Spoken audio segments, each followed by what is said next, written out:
Hey folks, weekly debrief time.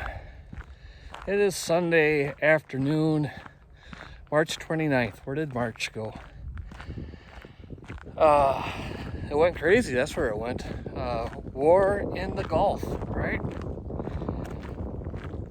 What I was hoping to be a very quick operation. Looks like ground troops are a-coming. But they said it'll only be for a few weeks. You know, kind of like how the air war was going to be for a few weeks. I admit I was way too optimistic at the get-go. Mainly because I didn't want to see what's happening happen. War's never good, right? Just, apparently whoever wins is just who loses the least. So it keeps on going. That's the big thing. Probably hearing some wind. I forgot the earbuds, but it is what it is. We'll persevere. We'll see how that goes. It's going to be impacting a lot, right? If they don't get these straits opened up. 20% of the oil flows through there, and while we only get a small percentage of our oil from the Persian Gulf, it does impact the rest of the world, right? And it's just not the gasoline and the diesel. It's the natural gas, it's the components to make fertilizer, all your plastics. And there's also a fair amount of trade that goes through there, I think. One stat I saw was like 30%, whatever. At any rate, that disrupts everything in our world economy. So, other countries seem to be starting to talk about getting involved and getting the straits opened up. I saw listened to one podcast earlier today that says that NATO may be lining up the ships to do something. We'll see. And I don't know. Is this the beginning of World War III? Things are heating up in Ukraine a little bit more. Both, they keep saying that both Russia and Ukraine are on the verge of collapse. They don't get going. Pakistan and Afghanistan are getting a little kinetic, as the popular buzzword these days is. And I think we can't forget about China and Taiwan. That's going to happen, right? I mean, people no longer say they predict it's going to happen. They say it's going to happen. Which, put on the tinfoil hat, is that what Iran was all about, right? Try to starve China with their main oil source. Who knows? Anyways, things are getting crazy all over. In the United States, this weekend was I believe it was the third or fourth No Kings protest.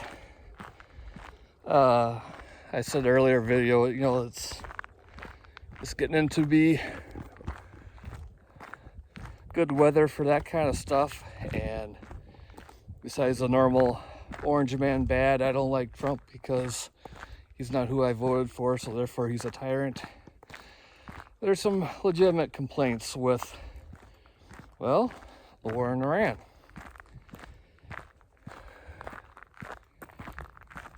And of course the Epstein files, right? Well, we'll see.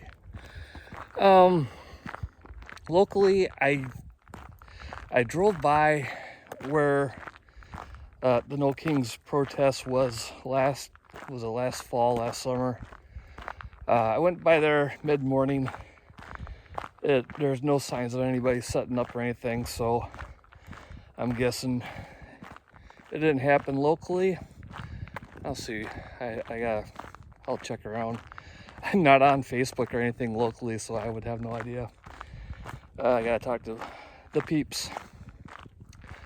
I wouldn't be surprised if nobody showed up because when I saw the protests last year, it was probably 95% city people up to their cabins, and cabins aren't opened up yet, so. And most of the locals don't see the point of standing on the curb holding a sign. We already know how we all feel about everything, so whatever, right? Country life. So what does that impact with my preps? Well, I've started to get nervous with supply chains in general, right? And again, everything is sensationalized on the news and your media sources, but they're saying that there's possibility of famine in some parts of Asia if they don't get the fertilizer they need very soon. It's planting season, so that could be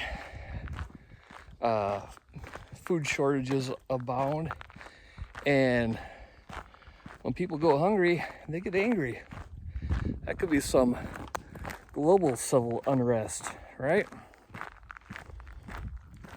So that all trickles down to local levels, right? I'm less and less concerned about the sleeper cell angle. If Iran has sleeper cells in the U.S., I think they would have done stuff by now. I would have thought they would have done stuff like when everything started dusting up with Israel and Hamas, or is it Hezbollah, one of them. Oh, yeah, and the Gulf War is multiple fronts now because Israel's clamoring around with Lebanon, and the Houthis want to get a few punches in too. So, yeah, my mind's going flippy flop flop here, back to World War III. So, staying vigilant. I've cut down unnecessary travels, unnecessary visits. Kind of like I was doing when there's more civil unrest around here years ago with the riots in Minneapolis. Don't hop into Walmart's or Menards or any of the box stores to pick up one or two things. Just make one trip a week. Do it in the early morning. Avoid the crowd. Back to that mentality. As always, don't let the gas tank get below half. I'm starting to stock a little bit more up on food.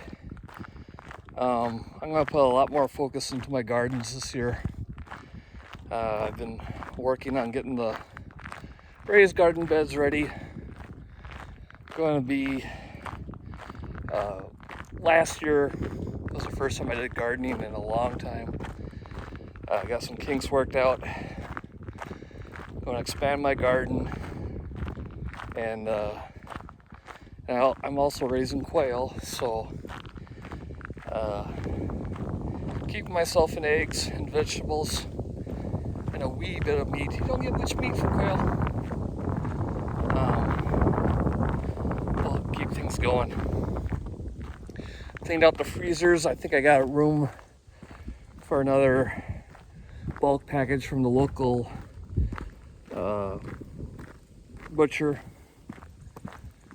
So I'll be filling that up again.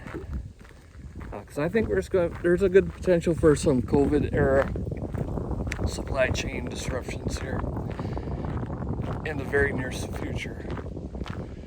So fill up your pantry. Alright, it's getting in here. It's been about 10 minutes. Stay safe.